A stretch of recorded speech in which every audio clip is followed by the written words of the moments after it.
Next, while on a remote Utah hunt, a terrifying encounter shatters a man and his grandfather's reality. Let me first clarify that this happened 4 years ago when I was 15, on a muzzleloader mule deer hunt in the far northeastern part of Utah. This area contains some of the most remote and beautiful places in the state. I've spent a lot of time in this region, which spreads into Summit County and cuts in and out of lower Wyoming, since before I can remember. I've done a lot of hiking, backpacking, camping, hunting, and even helped with some of my grandfather's work. I am skeptical of things not proven by science, but I don't outright deny them. I believe it's impossible for science to fully explain everything in our vast world. My grandfather is a recently retired biologist and former conservation officer for the state.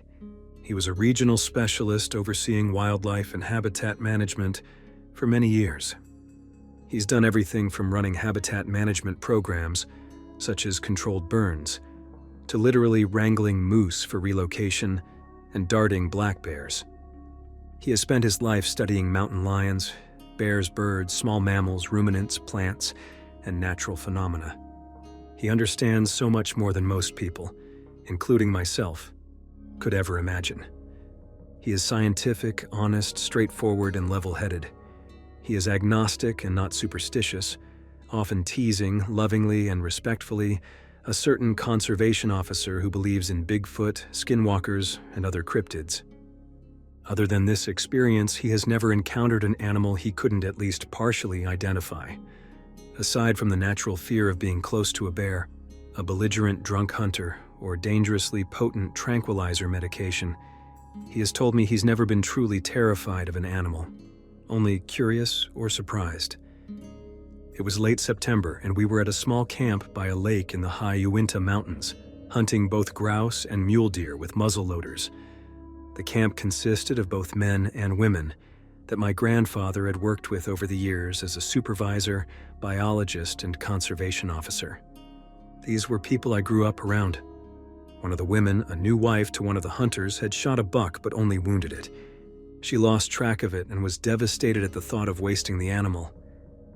She returned to camp in the afternoon, upset and worried that the deer had run into an even more secluded part of the mountain.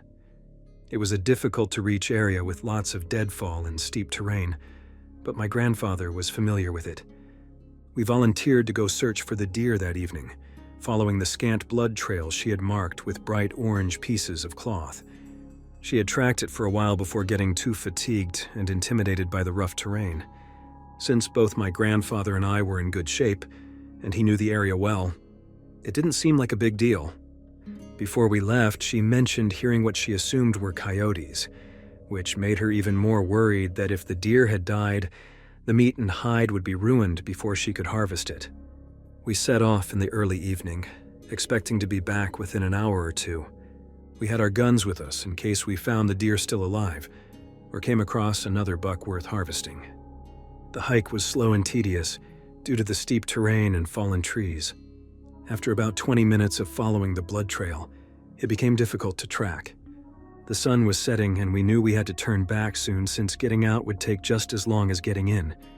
Just as we were about to give up, we found a spot near a fallen tree that looked like it had been recently bedded in, with fresh blood spatters nearby. We continued searching for a little longer, but by the time the sun had set, we decided to call it. We removed the firing caps from our guns to make them safe since it was now illegal and irresponsible to hunt in such low light. My grandfather pulled out his large Maglite flashlight, and I switched on my headlamp to begin the hike back. We used our GPS to find the trailhead. About 10 minutes into the hike back, we started hearing movement in the trees. This was normal. Animals tend to start moving at dusk, heading to clearings for water or grazing under the cover of darkness. We heard the usual sounds: crunching leaves, the patter of hooves, and small animals moving in the trees. Then we heard something else. It started as a sound vaguely resembling a coyote howl, but quickly became something unidentifiable, frightening, and almost human-like. It began as what sounded like a person screaming, but it grew louder and more intense, with a screeching quality that no coyote or animal we knew could produce.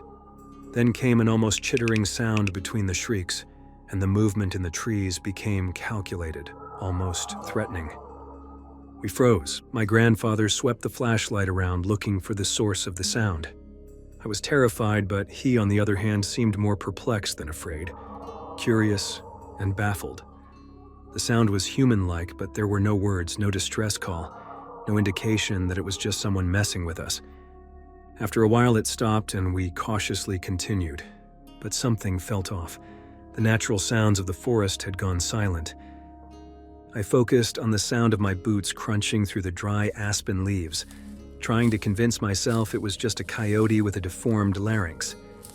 About 20 minutes from the main trail, we heard the chittering sound again. Then came the sound of something thumping against dead trees. We scanned the area with our lights, then we saw it. Between the deadfall, about 12 to 15 feet ahead of us, was a large, human-like figure. It was hunched down with long, slender arms wrapped around the front of a standing aspen tree.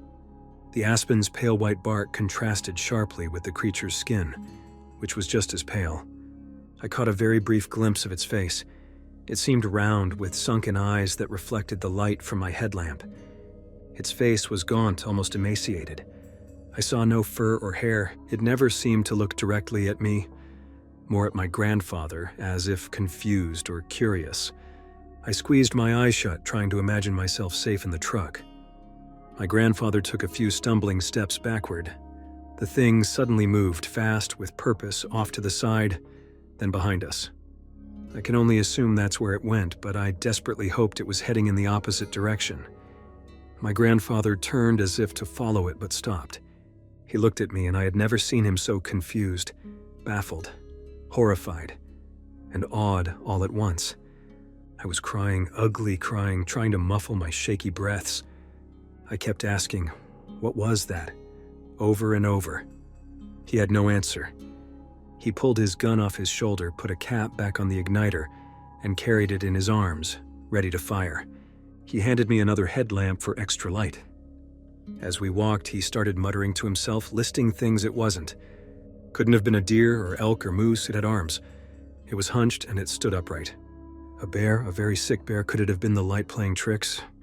Just before reaching the main trail, we heard the same terrifying, screeching howl, this time from a distance. Once we hit the trail, we practically jogged to the truck. I locked the doors immediately and sobbed. My grandfather blasted music as loud as possible, trying to distract me on the drive back to camp. I was a mess when we arrived.